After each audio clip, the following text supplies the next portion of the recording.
Star IQ परिवार में आप सभी का बहुत बहुत स्वागत है। आज है 3 मार्च और 3 मार्च 2021 के नेशनल और इंटरनेशनल करंट अफेयर। इस पर्टिकुलर वीडियो में हम लोग जानने वाले हैं। अगर आपने अभी तक स्टार आईक्यू को सब्सक्राइब नहीं किया है तो कर लीजिएगा, और मेरे द्वारा पढ़ाए गए सभी लेक्चर्स का पीडीएफ फाइल चाहते हैं तो आप मेरे Telegram channel star IQ PDF को जरूर ज्वाइन कर लीजिएगा। चलिए बढ़ते हैं आगे। आज का पहला क्वेश्चन क्या होगा कि इंस्टाग्राम पे 100 मिलियन फॉलोवर्स पाने वाले दुनिया के पहले क्रिकेटर कौन बन गए हैं। 100 मिलियन यानी कि 10 करोड़ फॉलोवर्स पाने वाले दुनिया के पहले क्रिकेटर बन गए हैं। इनका नाम है विराट कोहली, यानी कि ए ऑप्शन जो होगा इस क्वेश्चन का हमारा वो बिल्कुल ठीक रहेगा। विराट कोहली इंस्टाग्राम पर 100 मिलियन फॉलोवर्स पाने वाले दुनिया के पहले क्रिकेटर हैं। अच्छा, विराट के अलावा द रॉक के नाम से मशहूर actor Dwayne Johnson, footballer Cristiano Ronaldo, Neymar और लियोनेल मेसी जो है इस क्लब में शामिल है। कोहली ने अब तक 84 टेस्ट, 248 वनडे और 81 टी20 मैच खेले हैं। इन्होंने टेस्ट में 54.98 की औसत से 7202, वनडे में 59.34 की औसत से 11,867 और टी20 में 50.8 की औसत से 2794 रन बनाए हैं। इन्होंने तीनों फॉर्मेट में 70 शतक भी लगाए हैं, तो ये बातें आपको याद रहनी चाहिए। हाल ही में किस राज्य के मुख्यमंत्री ने प्रशांत किशोर को अपना प्रधान सलाहकार नियुक्त किया है। तो प्रशांत किशोर को अपना प्रधान सलाहकार नियुक्त किया है हाल ही में पंजाब राज्य ने। डी ऑप्शन जो है इस क्वेश्चन का हमारा वो बिल्कुल ठीक रहेगा। जो आपको फोटो में दिखाई दे रहे हैं यही है प्रशांत किशोर, और पंजाब ने अगले साल विधानसभा चुनाव जो है होने वाले हैं, और प्रशांत किशोर ने साल 2017 में पंजाब विधानसभा चुनाव के दौरान कांग्रेस के चुनाव अभियान की कमान संभाली थी। इससे पहले प्रशांत किशोर प्रधानमंत्री नरेंद्र मोदी, दिल्ली के मुख्यमंत्री अरविंद केजरीवाल और आंध्र प्रदेश के सीएम जगन मोहन रेड्डी के लिए भी काम कर चुके हैं। ये पंजाब की बात हुई है। पंजाब के मुख्यमंत्री वर्तमान में है कैप्टन अमरिंदर सिंह, पंजाब के राज्यपाल का नाम वीपी सिंह बदनौर और पंजाब की राजधानी चंडीगढ़ है। ये याद रखिएगा आप लोग। वरिष्ठ राजनयिक मनप्रीत वोहरा को किस देश में भारत का अगला उच्चायुक्त नियुक्त किया है।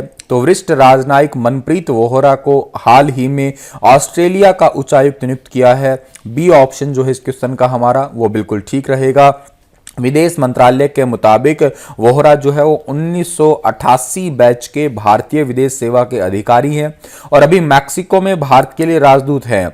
वोहरा की नियुक्ति ऐसे समय में हुई है जब भारत और ऑस्ट्रेलिया के संबंध तेजी से आगे बढ़ रहे हैं और खास तौर पर हिंद प्रशांत क्षेत्र में सहयोग मजबूत हो रहे हैं। इन्हें अगला उच्चायुक्त नियुक्त किया गया है ऑस्ट्रेलिया का। ऑस्ट्रेलिया की कैपिटल कैनबरा है। ऑस्ट्रेलिया के प्रधानमंत्री स्कॉट मॉरिसन है और ऑस्ट्रेलिया की करेंसी ऑस्ट्रेलियन डॉलर है, याद रखिएगा। प्रेस सूचना ब्यूरो, जिसको हम लोग पीआईबी भी कहते हैं, कि प्रधान महानिदेशक का पदभार किसने संभाल लिया है। तो प्रेस सूचना ब्यूरो यानी कि पीआईबी के प्रधान महानिदेशक का कार्यभार संभाला है जयदीप भटनागर ने। सी ऑप्शन जो है इस क्वेश्चन का हमारा वो बिल्कुल ठीक रहेगा। जयदीप भटनागर ने पत्र सूचना कार्यालय के प्रधान महानिदेशक के पद से रिटायर हुए के एस धतवालिया का स्थान लिया है। ठीक है, इससे पहले जो है इस मीडिया केंद्र या नेशनल मीडिया सेंटर के या यूं कहिएगा पीआईबी के महानिदेशक का नाम जो है याद रख सकते हो आप लोग, धतवालिया है, उनकी जगह पे ये आए हैं। और जयदीप भटनागर 1986 बैच के, ठीक है, 1986 बैच के भारतीय सूचना सेवा के अधिकारी हैं। ठीक है, और इससे पहले ये दूरदर्शन में वाणिज्यिक प्रभाग के रूप में जो है सेवा दे चुके हैं। निम्न में से किस देश ने अपने पहले आर्कटिक निगरानी उपग्रह को सफलतापूर्वक लॉन्च किया है। तो अभी हाल ही में आर्कटिक निगरानी के लिए जो है आर्कटिक सर्विलेंस सैटेलाइट लॉन्च किया है रशिया ने, यानी कि ए ऑप्शन जो है इस क्वेश्चन का हमारा वो बिल्कुल ठीक रहेगा। रूस की एजेंसी है, स्पेस एजेंसी है रोसकोस्मोस, इन्होंने ही जो है पहले आर्कटिक सर्विलेंस उपग्रह को लॉन्च किया है जो कि आर्कटिक के जलवायु और पर्यावरण की निगरानी करेगा, सर्विलेंस करेगा। और यह उपग्रह मौसम संबंधी समस्याओं के साथ साथ जल विज्ञान, वाटर साइंस जो है, इससे रिलेटेड साइंस जो है इसकी भी जानकारी देगा। और यह उपग्रह आर्कटिक का जो एरिया है वहां की जलवायु, वहां की पर्यावरण की निगरानी 24 घंटे करेगा। और ये बात याद रखिएगा कि रूस की एजेंसी का नाम रोसकोस्मोस जैसे इंडिया की इसरो है और इसकी स्थापना 25 फरवरी 1992 को हुई थी और इसका हेडक्वार्टर मॉस्को रशिया के अंदर है। दिमित्री रोगोजिन जो है इसके एडमिनिस्ट्रेटर हैं वर्तमान में। अगला क्वेश्चन हमारा होगा कि केंद्रीय प्रत्यक्ष कर बोर्ड के चेयरमैन प्रमोद चंद्र मोदी के कार्यकाल को कितने महीने तक बढ़ाया गया है? तो प्रमोद चंद्र मोदी के कार्यकाल को 3 महीने तक के लिए बढ़ा दिया गया है, यानी कि डी ऑप्शन जो है इस क्वेश्चन का हमारा वो बिल्कुल ठीक रहेगा।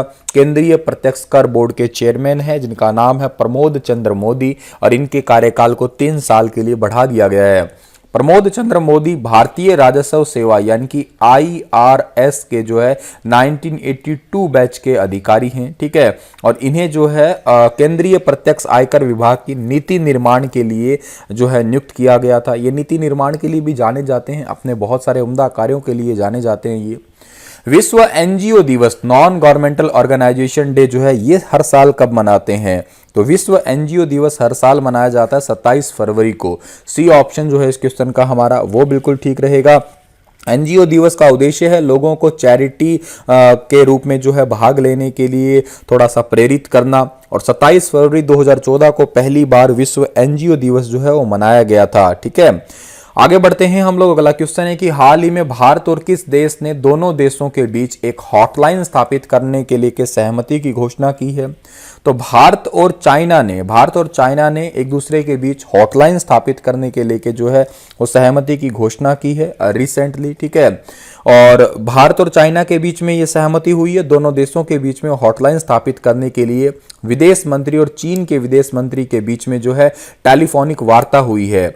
उससे पहले जो है निर्मला सीतारमण जो है और चाइना के इन दोनों के बीच में भी जो है फाइनेंस से रिलेटेड भी मुलाकात हुई थी, ठीक है। और चाइना जो है, चाइना के कैपिटल क्या है? चाइना की कैपिटल बीजिंग है। चाइना की करेंसी क्या है? चाइना की करेंसी जो है रिनमिनबे है, याद रखिएगा। और ये समझौता LAC पे लाइन ऑफ एक्चुअल कंट्रोल जो है उस पर शांति को बढ़ावा देने के लिए किया गया है। और चाइना के राष्ट्रपति का नाम शी जिनपिंग है, याद रखिएगा आप लोग ये भी। भारत के किस राज्य की महान गायिका डॉक्टर ओमाना कुट्टी को स्वाति संगीता पुरस्कारम 2020 से सम्मानित किया गया है? तो ओमाना कुट्टी को स्वाति संगीता पुरस्कारम 2020 से सम्मानित किया गया, ये है कर्नाटक की, यानी कि डी ऑप्शन जो है इस क्वेश्चन का हमारा वो बिल्कुल ठीक है। जो आपको फोटो में दिखाई दे रही हैं यही है स्वाति संगीता, यही है सॉरी डॉक्टर ओमाना कुट्टी, इनको मिला है स्वाति संगीता पुरस्कारम 2020। ये सम्मान के तौर पे 20 लाख रुपए की राशि और एक सर्टिफिकेट दिया जाता है, ठीक है। और कर्नाटक की महान गायिका हैं इसलिए इनको मिला है ये अवार्ड। और कर्नाटक की कैपिटल बेंगलुरु है। वजुभाई वाला गवर्नर है। मुख्यमंत्री BS येदियुरप्पा है। पॉपुलेशन 6.41 करोड़ है। 3 मार्च को दुनिया भर में कौन सा दिवस मनाते हैं? तो 3 मार्च को दुनिया भर में वर्ल्ड हियरिंग डे मनाते हैं और विश्व वन्य जीव दिवस मनाया जाता है। एक तो वर्ल्ड हियरिंग डे मनाते हैं और एक वर्ल्ड वाइल्ड लाइफ डे मनाया जाता है, ताकि वन्य जीव और वनस्पतियों के बारे में जागरूकता बढ़ाना इसका एक छोटा सा उद्देश्य है यहाँ पे। इसी के साथ ये लेक्चर समाप्त होता है। कल फिर हाजिर होऊंगा लेटेस्ट अपडेट के साथ। तब तक stay happy, stay healthy. Thank you so much.